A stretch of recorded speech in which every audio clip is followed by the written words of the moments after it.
Hello students, my name is Jay Kishan Devangan and the subject is mind management।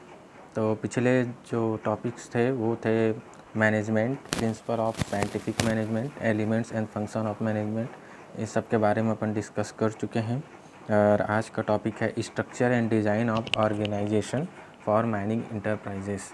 तो ये जो mining enterprises का जो organisation है उसका स्ट्रक्चर और डिज़ाइन किस प्रकार से होता है वो इस टॉपिक में देखेंगे। तो इसमें 14 पॉइंट्स हैं जिसके हिसाब से कोई सा भी ऑर्गेनाइजेशन है उसका स्ट्रक्चर और डिज़ाइन किया जाता है।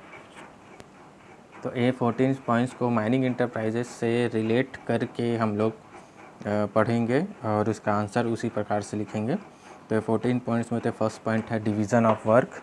तो डिवीज़न ऑफ वर्क मतलब पर्टिकुलर पर्सन को पर्टिकुलर उसका वर्क दिया जाएगा, हर एक पार्ट हर एक सब्सिडियरी को डिवाइड कर दिया जाएगा, उनके कैपेबिलिटी के हिसाब से, एफिशिएंसी के हिसाब से वर्क को डिवाइड कर दिया जाएगा।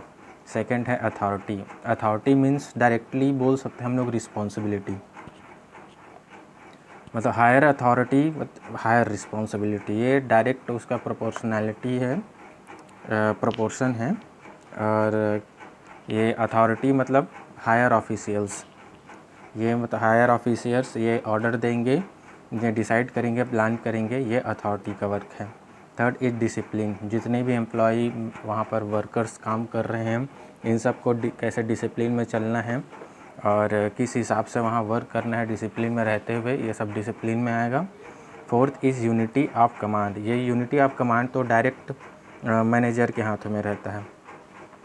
जो वहाँ का मैनेजर रहेगा वो कमांड करेगा अपने जो ऑफिसर्स रहेंगे, अब उसके अंडर जो वर्कर्स, ऑफिसर्स और स्टाफ्स रहेंगे सबको वो कमांड करेगा। Unity of direction. तो यूनिटी ऑफ डायरेक्शन ये है जितने भी वहाँ एम्प्लॉय वर्कर्स काम कर रहे हैं उनका जो डायरेक्शन है वर्क करने का वो एक ही डायरेक्शन में होना चाहिए। जिस हिसाब से वो मैनेजर उन लोगों को वर्क दिया रहेगा उस हिसाब से उन लोगों का जो वर्क का डायरेक्शन रहेगा। सब ये फिर 6 पॉइंट है, subordination of individual interest to the general interest. इसका मतलब है the interest of one person should not take priority over the interest of the organisation as whole.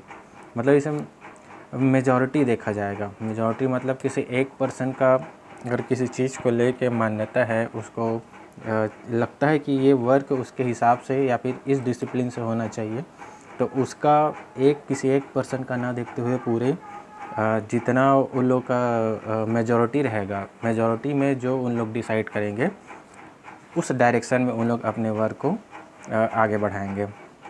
7 है रिम्यूनरेशन। रिम्यूनरेशन मतलब जितने वहाँ ऑफिसर्स वर्कर जो भी काम कर रहे हैं वहाँ एम्प्लॉय, उन लोग का रिम्यूनरेशन देखना है। ये सब चीज़ वहाँ का मैनेजर देखेगा। यहाँ पर उन लोग का पर्सनल्स, उन लोग का रहने खाने, कॉस्ट ऑफ लिविंग हो गया, और उन लोग का मेडिकल फैसिलिटीज़, उन लोग किस प्रकार से उन लोग को वेजेस दिया जाएगा, ये सब चीज़ रिम्यूनरेशन में आएगा। 8th है इसका सेंट्रलाइजेशन।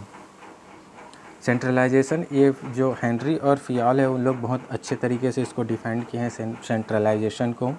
इसमें एक सेंट्रलाइजेशन होता है, एक डिसेंट्रलाइजेशन होता है। तो डिसेंट्रलाइजेशन होता है वो इंक्रीज़ करेगा क्या चीज़ को, डिग्री ऑफ सेंट्रलाइजेशन को वो इंक्रीज़ करेगा।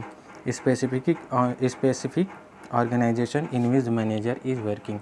मतलब सेंट्रलाइजेशन मतलब मैनेजर जिस वर्क को जिस डायरेक्शन में दिया रहेगा उसको सब कोई सेंटर करेंगे मीन्स उसी वर्क के आधार पर उन लोग वर्क करेंगे। 9th हो गया scalar chain. Scalar chain means या फिर lower level to upper level, मतलब लोअर स्टाफ से लेकर अपर स्टाफ, ये अथॉरिटी या फिर ऑफिशियल्स में देखा जाएगा, या फिर अपर स्टाफ से लेकर लोअर स्टाफ, मतलब उन लोग का वे ऑफ कम्युनिकेशन हो गया, वर्किंग करने का जो तरीका हो गया, ये एक चेन में होना चाहिए। स्केलर चेन एक स्ट्रेट पाथ होना चाहिए कि अगर वर्कर किसी को मतलब डायरेक्ट करेगा तो वो डायरेक्शन देगा तो वो अपने जस्ट नीचे वाले स्टाफ को डायरेक्शन देगा, वो जो स्टाफ है वो अपने नीचे वाले स्टाफ को डायरेक्शन देगा।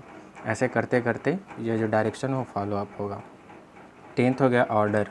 जो भी हम लोग प्रोडक्शन कर रहे हैं उसके लिए जो जो भी चीज़ हम लोग को लगेगा, जो जो भी चीज़ उन सब चीज़ों का जो ऑर्डर होता है वो प्रॉपर वे में होना चाहिए। जैसे माइनिंग्स के टर्म में देखेंगे तो हम लोग को एक्सप्लोजिव्स की ज़रूरत होगी और बहुत जितने भी हम लोग को सामान की ज़रूरत होगी वो सब का ऑर्डर वो एक प्रॉपर वे में होना चाहिए।